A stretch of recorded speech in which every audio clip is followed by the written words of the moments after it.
Mantan Menteri Pendidikan, Kebudayaan, Riset, dan Teknologi Nadiem Makarim akhirnya buka suara soal dugaan korupsi proyek laptop Chromebook senilai 9,9 triliun rupiah yang tengah disidik oleh Kejaksaan Agung. Nadiem mengaku siap diperiksa dan membantah dirinya kabur.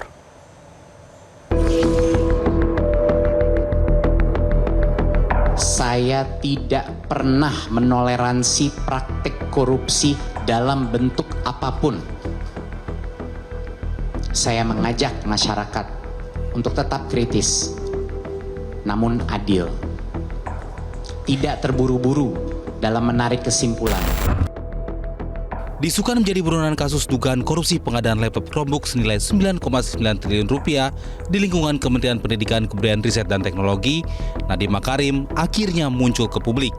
Rumor soal status hukum Nadiem mencuat usai Kejagung menggeledah rumah dan apartemen milik 3 staf susnya dalam dugaan korupsi yang terjadi di masa Nadiem menjabat, yakni di tahun 2019 hingga 2022. Kuasa hukum Nadiem, Hotman Paris, memastikan kliennya mematuhi proses hukum dan siap untuk diperiksa.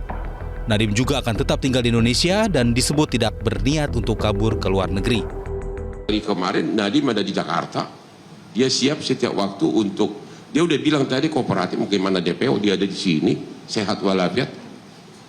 Nggak benar, justru tujuan dilakukan konferensi pers ini adalah untuk menerangkan ke publik bahwa Nadiem itu akan kooperatif, menghargai kewenangan kejaksaan, dan siap setiap waktu, dan tidak ada dan membantah seolah-olah kabur atau kemana, ada di dalam negeri.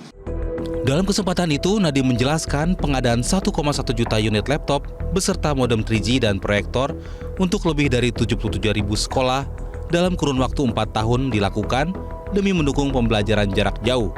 Nadiem mengaku terkejut Kejaksaan Agung mengusut dugaan korupsi pengadaan laptop di kementeriannya itu. Kami dari awal proses mengundang Jamdatun, mengundang Kejaksaan untuk mengawal dan mendampingi proses ini agar proses ini terjadi secara aman dan semua peraturan telah terpenuhi. Di luar itu pun kami melakukan, Kemendikbudristek melakukan konsultasi kepada KPPU untuk memastikan bahwa tidak ada unsur monopoli di dalam proses pengadaan ini. Jadi sudah berbagai macam jalur yang ditempuh untuk memastikan bahwa pengadaan sebesar ini yang memang selalu kami mengetahui dari awal pasti ada resikonya, dikawal dengan berbagai instansi. Jadi itu adalah hal yang ingin saya utarakan. Inilah salah satu alasan kenapa saya juga terkejut waktu mengetahui berita ini.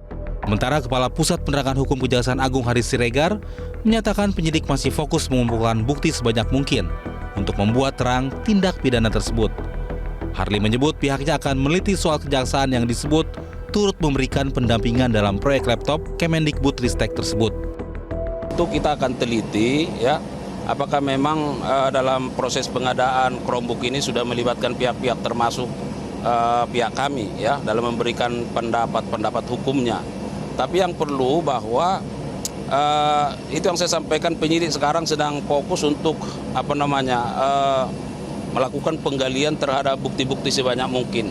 Oleh karenanya apapun pandangan, apapun pendapat yang ada di luar, saya kira ya silakan saja. Tetapi sesungguhnya pandangan atau pendapat atau keterangan yang diberikan di hadapan penyidik itulah nanti yang akan menjadi dasar ya bagi proses penyidikan dan pemberkasan selanjutnya.